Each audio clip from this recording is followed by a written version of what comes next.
It's time for the Voice of Reason podcast.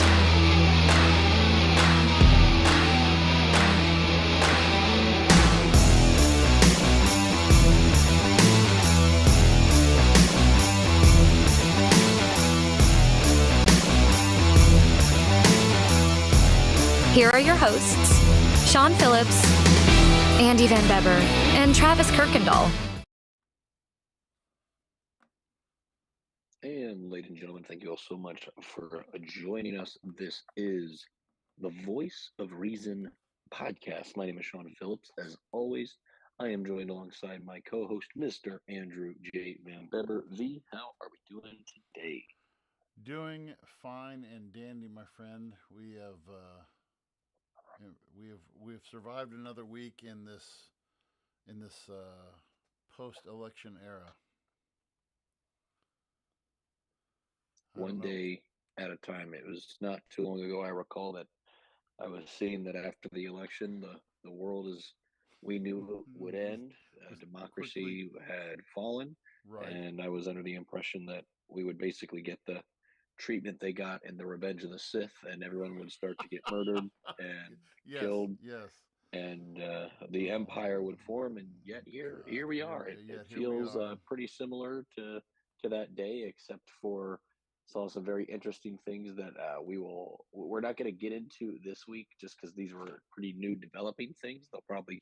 We'll have more to talk about them next week. But allegedly, the ICC has issued a warrant for the president of Israel, and I saw where Russia is using nuclear ballistics, not nuclear weapons, but they are using warheads that they also use for their nukes are being launched into the Ukraine. This comes after President Biden has authorized the use of American long range missiles in the Yeah, Ukraine's war against yeah. Russia.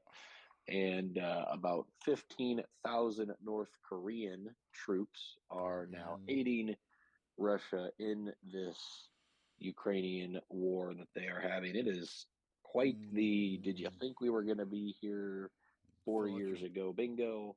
feel like you're And being a lot of incorporate. people are filling up their tiles. That is for sure.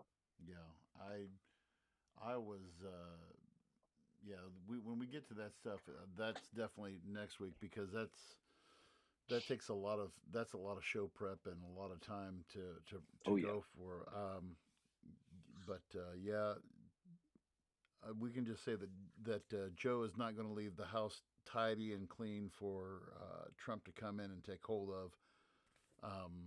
Man, I've had before we move on.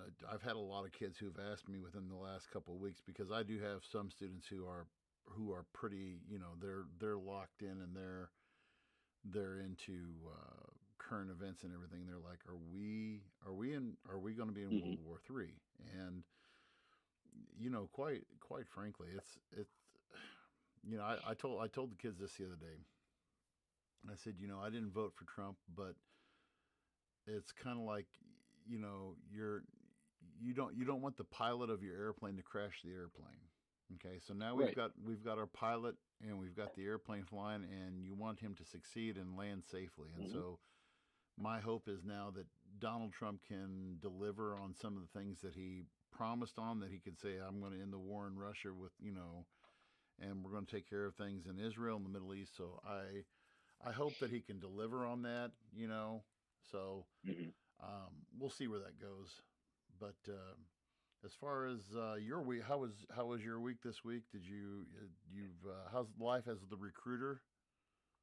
Just busy, just crazy busy, as I'm sure some of you guys can hear. I'm a little bit congested. I have been traveling up and down across the state the last couple of days, chatting with kids, their families. Um, lack of sleep is very very real. I was up probably at 5 this morning because I had to drive about 2.5 hours to get Mm-hmm. to one of my all things considered of leaving here and getting to and how far north my area reaches. In some instances, I've got uh, Clark County, which is about 5 minutes from the Iowa border. Missouri-Iowa border. Um, so I cover a lot of the northeastern part of the state. Um, and I just had a very busy day today, but it was great. I met a lot of motivated young individuals. They're excited about their future and what they've got going on. So, excuse me, had the opportunity to meet with them, but with a fussy, 1 year old who decided that she wasn't going to sleep last night. We're running on about 2 to 3 hours of sleep last night, so Do we are do not miss on those the days. fumes. But here we are. We are here. We're getting it done. How about you? How's your week treating Well, I've operated. I'm operating on more sleep than you are apparently. But this has been. We are in the dog days of basketball season, you? and we just crossed the halfway point threshold last night. Shout out to one of our guests who we've had on the past, Lauren Loggerman, who is doing a knockdown job Hmm. with our team. The girls faced their toughest competition last night, and we are currently sitting at 10-0. So Nice. Yeah. No. very, Congrats to very, Lauren. very proud of our girls, and Yeah, I've so seen a couple of posts of hers, and it sounds like uh, she's really got those young ladies working oh, together yep, really, really well, got them, which is awesome. yep. But no, I've other than that, it's been really busy. So I guess one of the things that we want to get into and talk about tonight, man alive. So Trump is going at a pretty much a good clip, I would say, at naming cabinet members. Um, Hmm. he's, some of the picks have got me. I don't know about Sean, but have got me scratching my head. Um,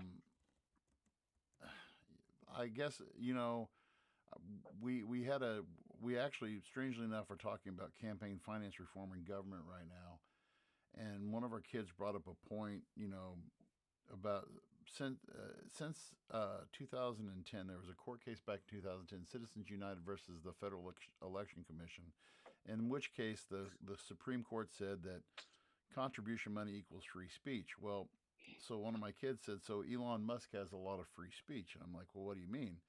He's like, well, he gave, I forgot, they said however many million it was that he gave to Trump's campaign. And so they asked me, did Elon Musk, buy an advisory seat, and um, Hmm. and it was first of all, it was really good that our kids, you know, picked up on some of this stuff. But and it's not like it's a major position that he is, that Elon Musk, I forgot what the name, Mm. what the Yeah, actual, a co-chair with the Department of Government Efficiency. yeah, and the chief, so his chief of staff, which was the historic, is going to be Susie Wiles, and Hmm. she's going to be the first woman to hold the title of chief of staff. Secretary of State, which Marco Rubio, Hmm. who's and he's with Marco Rubio. He's been on the Senate Intelligence Committee, which I think is going to be, that's going to, he's got the chops for it, and the fact that he's Marco Rubio is a Cuban American, so he's Hmm. going to be the first Latino person to be Secretary of State. Mm. Um, Director of National Intelligence. Now that's going to be Tulsi Gabbard. Okay, Hmm. if you remember about Tulsi Gabbard, she ran for the Democratic candidate for president. Was it in Was it when, I think she ran against Hillary in the primary? 16. Yeah, Yep. Yep. and she has since turned to Republican, Hmm. which that's going to be an interesting, but that'll be interesting. Health and Human Services. I want to spend a few minutes on this because this is our guy that we used to follow until he went off the weird crapometer. But Secretary of Health and Human Services, Robert F. Kennedy Jr. Hmm. Okay, so this is the guy who said that he had, it wasn't computer chips. What was it? He said that he had put in his they had gotten his brain were worms or something like that, and then he I had, can't remember and now that then you say it. he Yeah. he did a camp. He did it one time. He did a camp out in Central Park, and he wrestled a bear and won, and all this stuff. And but now and this is the guy who's criticized vaccines. He criticized COVID-19.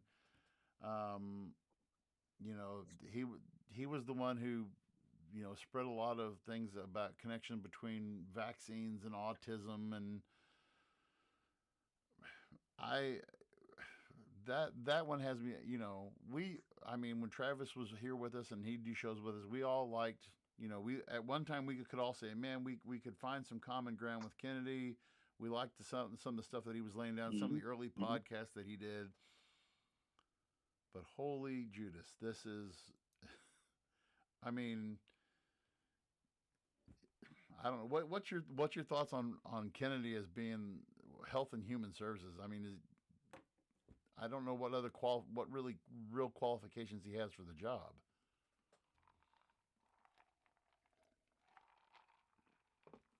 Oh, I lost Sean. There he is. Oh, Now I got there him we go. back. I Okay. what? Well, I'm interested to see exactly how it goes as far as so. One of the things that we're kind of like seeing that's more of like the highlighted stuff that we're seeing since they've made the announcement is he has put a heavy emphasis on changes that he plans on making to our foods, just foods in general. Right, right. Talking about some of I watched a video. It was about a 5 minute long kind of mini docu series style shoot that he did, kind of that when they made the announcement for his cabinet position, talking about Oh, I hate nights like this. Sorry, guys. Sean will get back in here in just a second. I hope. Here he comes. Right there, he is. Okay, hmm, so the mini sorry documentary. guys, That's okay. I'm No, no, not no. sure why I'm having such a connection problem.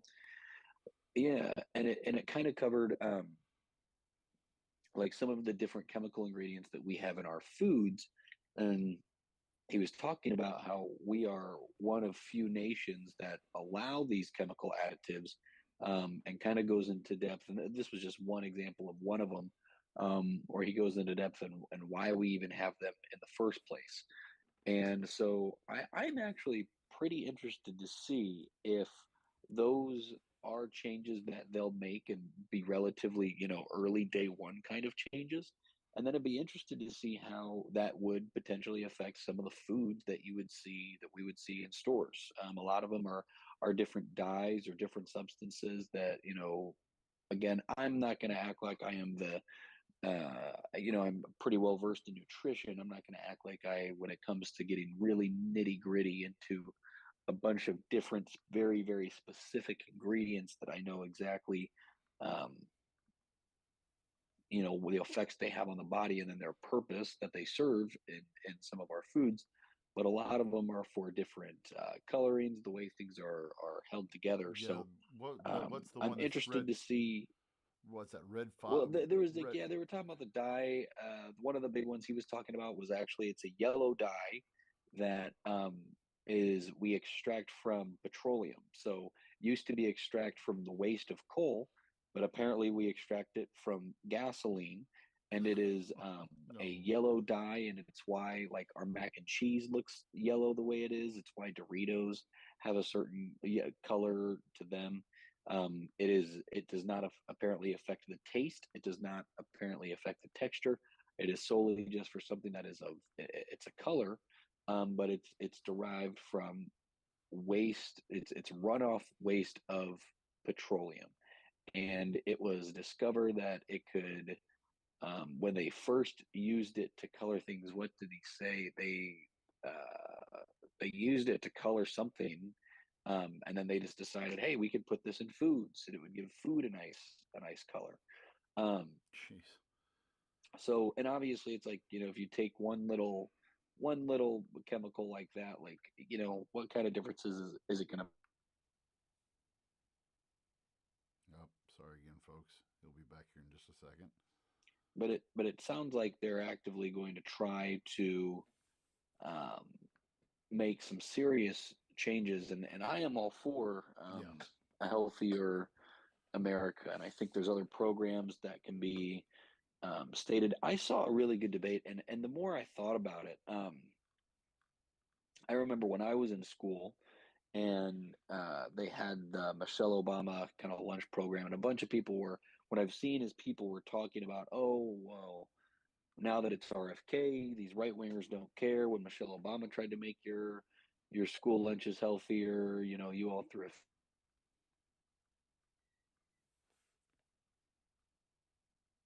Sorry, folks. I was reading some comments about the here. This might. Give me 1 second. I'm going to try to fix something. That might help those connection issues. But the people weren't necessarily complaining about the quality of the food. They were talking about the quantity of the food. In a lot of like bigger schools, like at our schools, it wasn't Yeah. necessarily the biggest problem, but a lot of these larger schools where individuals were getting lunches, and if they were state, they were given free meals by the state because they Mm-hmm. they qualified for free lunches. The Free and portion reduced. sizes were just absolutely reduced, and it Oh was yeah. an overnight switch. So, um, you know, it's a running bit. One of the things when it comes to nutrition that I struggle with the most is, as silly as it sounds, is portion control. And I think that's a pretty common thing, especially in the United States. When we go out, if you go to Applebee's or you go to 54th Street and you order, a thing of spaghetti at Olive Garden, you're given spaghetti for what should be considered like three meals when you look at the Yeah. the calorie Yeah. density. Yeah. um and maybe once or twice here and there, that's not the end of the world, but it's when it's everywhere we go, then that becomes ingrained in our minds, and our perception of um, our perception of how much we should be eating changes very radically, and so that becomes a big issue for a lot of Americans. Um, and so I'm all about seeing. It's Where he's tough going to take us because at? Yeah. yeah, it's tough because I'm interested to see. This is someone that is now the head that is talking about how certain vaccines might cause autism, and but again, there's a lot of case in point counter arguments that are very interesting too, because I saw a bunch of people. The big thing that the a lot of the more left leaning Democrats are saying is their pitch on it right now is, we have this individual here now that's going to be getting into office that we essentially were able to eradicate things like measles, and measles came back because of people like RFK. And I don't necessarily think that's true, but then you also the counterpoint argument was people on the right were going, okay, well, in the United States, these are, public schools, they require these, certain vaccines. And yet we have how many undocumented illegal immigrant children who don't have these vaccines that are coming in from all different parts of the world. Mm-hmm. We're concerned about people who have these vaccines here, but we're not worried about the vaccine documentation of people coming across the border. Right. Um, Right. and so I get both sides of the argument. We want to make sure that it sucks that we're at a point now, even where because of things like COVID, we have to question our governing bodies about what we do with our bodies, and we have to question uh, you know vaccine mandates and things like that, Mm-hmm. because I just it's a very interesting time, and I'm interested to see how How he's he how he navigates. I do like some of the team that I've seen him put around him. I actually just watched. I had a lot of drive time today, so I listened to about halfway through a hour long podcast he did with a guy named Joe Salatin, who I'm a huge fan of, who's a Yes. regenerative farmer Yes. Yep.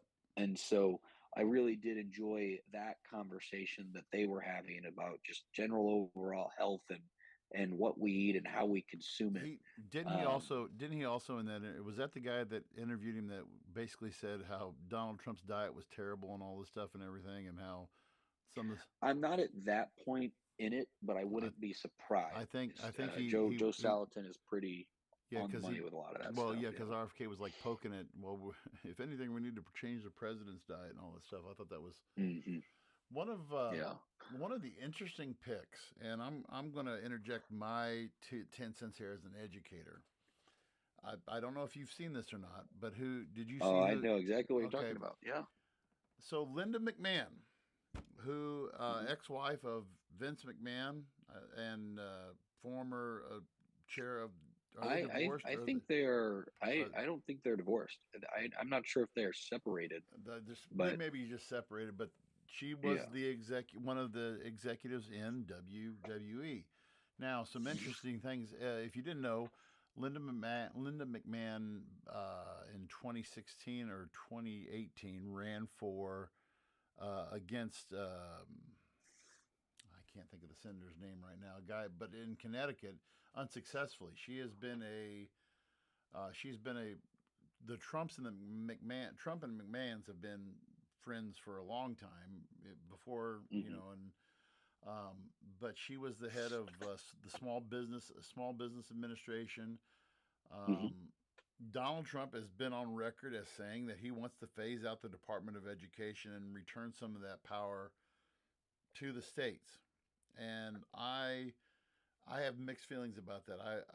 I think that the federal program is needed for post secondary education, like for college. But Hmm. as far as education issues, um, we can't even get a lot of the mandates from the state from our own state to be recognized. But yet alone that whenever the federal government sends this stuff down the pipeline, it's Yeah. just it's impossible to implement. I can go back to my early days of with Laura Bush and No Child Left Behind, and then like Hmm. you mentioned, it kind of had to do with schools. But when you were in school, Michelle Obama and the whole thing about cutting lunch calories and all this stuff and school lunches and stuff like that. So seeing Trump wanting to step away from uh, trying to step away from the whole thing of the federal government being in the school business. Hmm. Blumenthal, Richard Blumenthal. That's who the guy was from Connect Shenanigans. Anyway, I was totally brain Hmm. fart there, but yeah, I thought that was going to be an interesting pick. But the other one, the other one before John Radcliffe, who was the director of the CIA when Trump was, he's going to be the director of CIA again. I'm trying to think of it. I'm scrolling down here through there to see if there's anybody else. Mike Huckabee is going to. He's tagging Mike Huckabee, former Arkansas Governor Mike Huckabee, to be the ambassador to Israel. Hmm. Um, Nobody else is really waving any big flags, but there's two controversial picks. I want to start out with one. Secretary of Defense, and this guy has gotten a lot of podcast time. Pete Hegseth, who is he's a Fox commentator. He's a U.S. Army National Guard guy, and he's led different what do you want to call it, advocacy groups for veterans. He's got a good track record as far as the military goes, but um, I think it came out. Was it this afternoon? It came out this afternoon that a woman uh, told police that she was. I'll just read this from AP. This was today at 4:45. A woman told police she was sexually assaulted in 2017 by Pete Hegseth after he took her phone, blocked the door to a California hotel room, and refused to let her leave, according to a detailed investigative report made public today, and or I'm sorry, yesterday. And so, this is Hegseth basically responded and said the matter was fully investigated. I was completely cleared. But in Washington D.C., you know that stuff's not going to fly. When you run for political, or when you do any kind of political work, or you're going to your life is going to become an open book. 100%. We've seen this with Supreme Court justices when they've been nominated. I can't think of the last guy that was nominated by Trump that was on the Supreme Court, and they talked about all the beer parties and all the stuff he had. But I was just like, they were really trying to dig up dirt on this guy. But when it really matters, like right now, you're trying to put together a team who you think, and I'll ask this of you when we talk about Matt Gaetz here in a second, but Trump wants people that are going to stand behind him. Trump wants people. I dare to say, and maybe I'll get your opinion on this, but from what I've seen, Trump it's kind of been 70-30 for me. As far as 70%, I think have been solid picks. 70% have been, solid picks that you don't really raise an eyebrow at, that I say, okay, yeah, this guy is qualified for the job. But there's that 30% of people, I think Linda McMahon will do a good job as Secretary of Education. I think Huckabee will do good with Israel. I think Rubio will be good as Secretary of State because they've had past experience in dealing in certain areas. But and I would think that Hegseth is going to do good as far as being whether or not he's going to outlive this storm or not, as far as is this going to come back to haunt him, this sexual assault thing? So I'm interested. This isn't like a new accusation. This accusation happened in 2017. Right. Yeah. Gotcha. It's just coming. It just comes now. to light. I mean, and that's the other thing that bothers me. When this guy was he was a Fox contributor. He was he worked with Fox. He also did TED Talks. He's done a lot of stuff. I can't. The guy you guys send me clips of this podcast. This one guy, who's the guy who did the podcast who interviewed the guys who shot Osama bin Laden? That's Travis watched. Yeah, that guy. I know who you're talking about, but that's not a podcast I really listen to. But he did this. He did a podcast with Pete Hegseth 2 weeks ago, and I watched some bits and pieces of that podcast. And I mean, this guy is really well politically put together, as far as he knows his P's and Q's. He knows his stuff about Veterans Affairs, and is everybody going to be squeaky clean? Well, of course not. I mean, obviously they're going to rake Robert. They're going to rake Robert F. Kennedy Jr. They're going to rake him over the coals. And I'm with you. I mean, I like some of the stuff that he's wanting to come out with, but everybody's going to come back to, okay, vaccine, and all the stuff that I mean, he can't erase what he said about linking certain vaccines to childhood autism. That's going to be some of the things that that people are going to raise an eyebrow about. Is okay, is he really qualified? What is his true medical background? But the one that really caused, and we joked about this, and we talked about this, but the pick for Attorney General, which was Matt Gaetz. And this was a thing that had a lot of people concerned. Matt Gaetz, who was a representative from Florida. He actually resigned his position when he'd heard that he was going to be named Attorney General. So he's no longer a member of Congress. He stepped out of his seat, so he's not there. But some of the things that the House Ethics, the House Ethics Committee recently did a probe into Matt Gaetz. And this had been an ongoing probe, I think, for about a year to a year and a half because of all of these allegations that he was involved in a sex trafficking ring, that he was involved with sleeping with minors, sending photos of himself to minors, and all this other stuff. And a lot of people were like, okay, so and Matt Gaetz, who has no Justice Department, no known connections, no known knowledge of the Justice Department and how it works. But you saw during January 6th, everything that happened on January the 6th, you saw everything that happened during the impeachment trials. You saw everything that Matt Gaetz blindly supported Trump, and a lot of people thought, okay, Matt Gaetz gets into the department as the Attorney General. He's going to go on a revenge tour for Donald Trump, for everybody who tried to get him, tried to impeach him. He's going to go after all the people who say the negative things about him.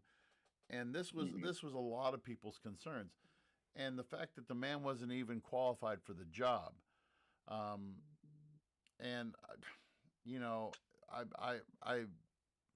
get it. I understand it. People said the same thing about Bobby Kennedy, Robert F. Kennedy Jr.'s dad, when he became Attorney General. I mean, he was just a young attorney when he became Attorney General. But it's different from Matt Gaetz.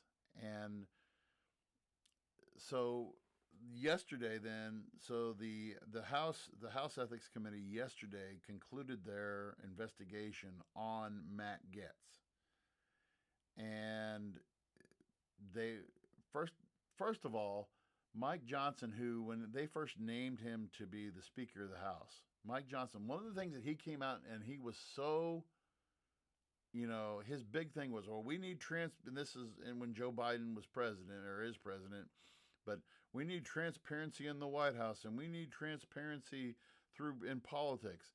And he was the first one in the news conference. I caught a clip of the news conference yesterday afternoon. And in this news conference, he's like, well, this is a slippery slope. If we release the findings of the House Ethics Committee into Matt Gaetz, then it's going to be a slippery slope, and then everybody else is going to be, who could the House investigate next? Anybody who's been accused of sexual crimes. And I'm like, well, those are the kind of people that you don't want representing your country. And so, like everything that happens in Washington, what was it on? Prior to the report coming out, I think it was on. It was on Tuesday, I think. So this came out on Tuesday before the report was released yesterday. So they had leaks of the report, and one of the sources said that House investigators subpoenaed Matt Gaetz's Venmo account and PayPal account, and it basically, out of both those accounts, well, just out of his Venmo account, they were able to find $10,000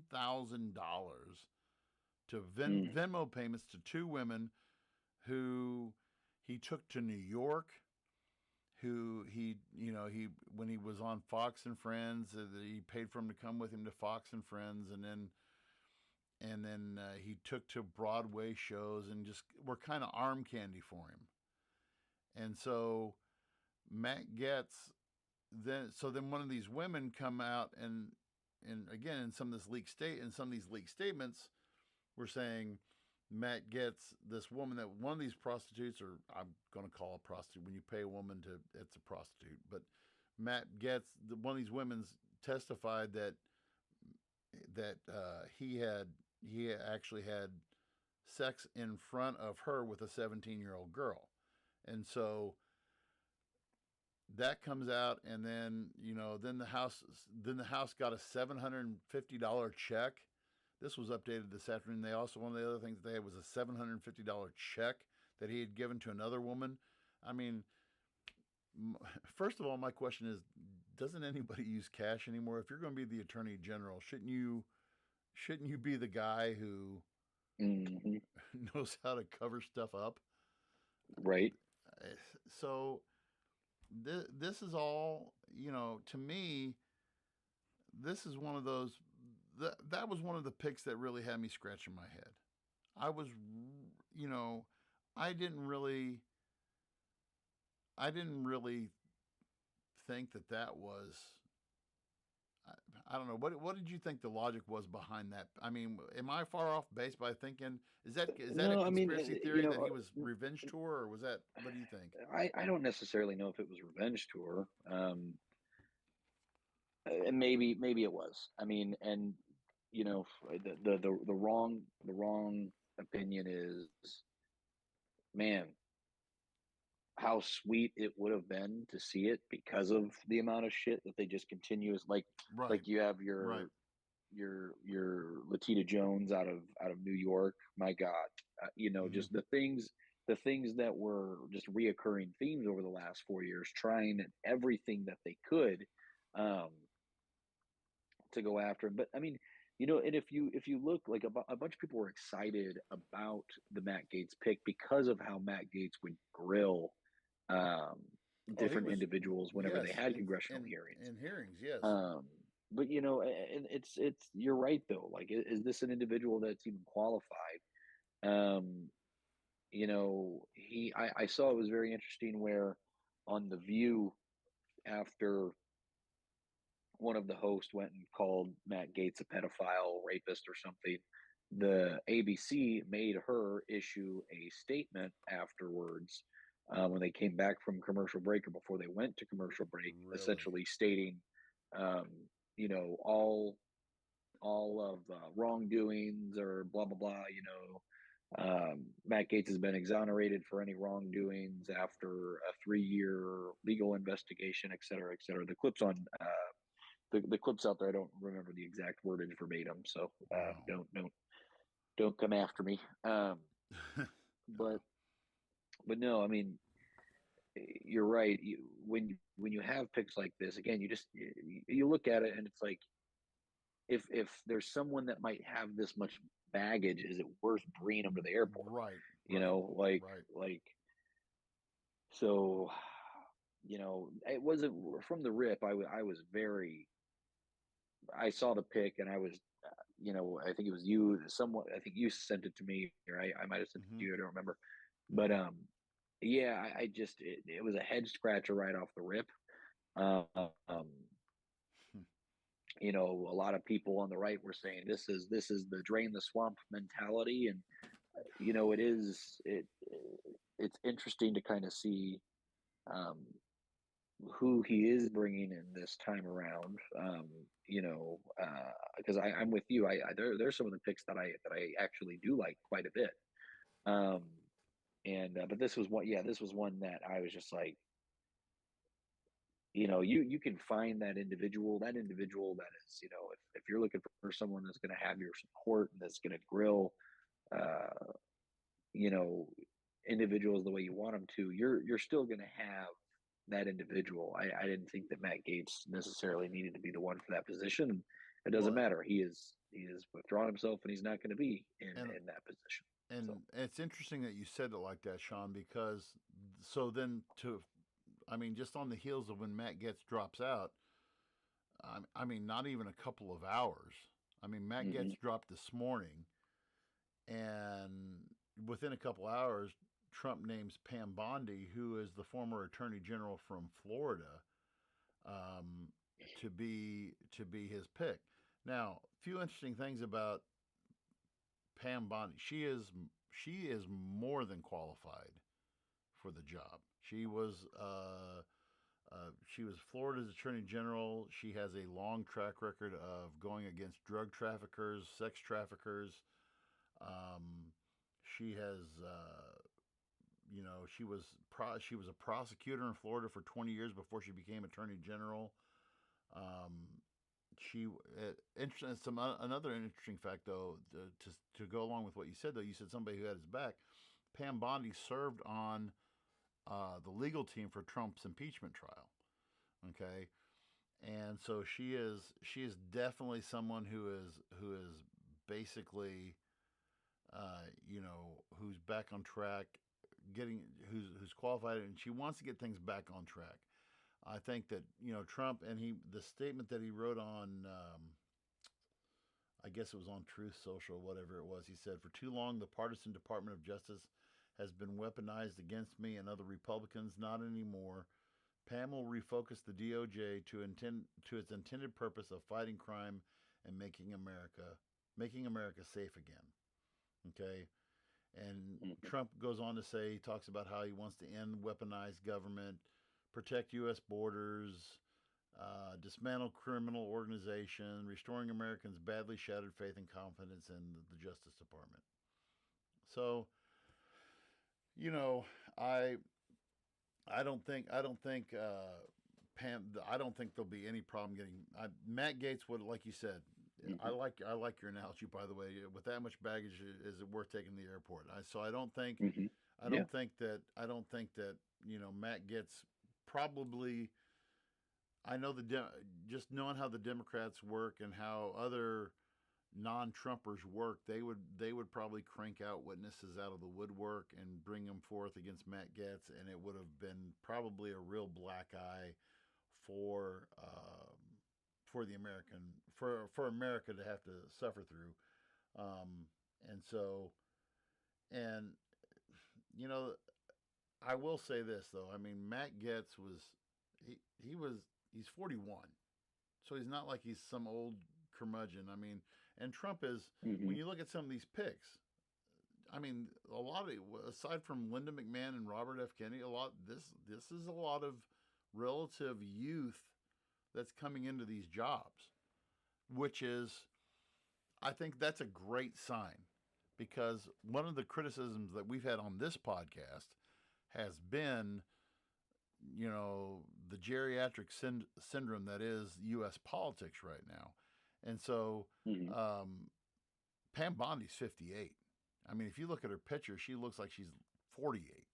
Okay, so Mhm. in the eyes of politics, she's relatively young. Yeah. Um, Marco Rubio, I believe he's in his late 40s. Okay, the only other one that I know that's even got a little bit of age to him is Mike Huckabee. Huckabee is, Mhm. Yeah. he's Yeah. up there. But again, I see this trending in the right direction. Of course, who knows what it would have been with Kamala? It probably would have been a lot of the same thing. But I think that's another thing that resonated with voters, and that's resonating with these polls and all these things, is about the age of politicians. And Mhm. you know, when you look at some of these guys who got reelected, holy cow, man! I mean, we're going to have dinosaurs, who are going into this next term. Now, from what I understand, am I correct in that Nancy Pelosi is retiring? Is that correct?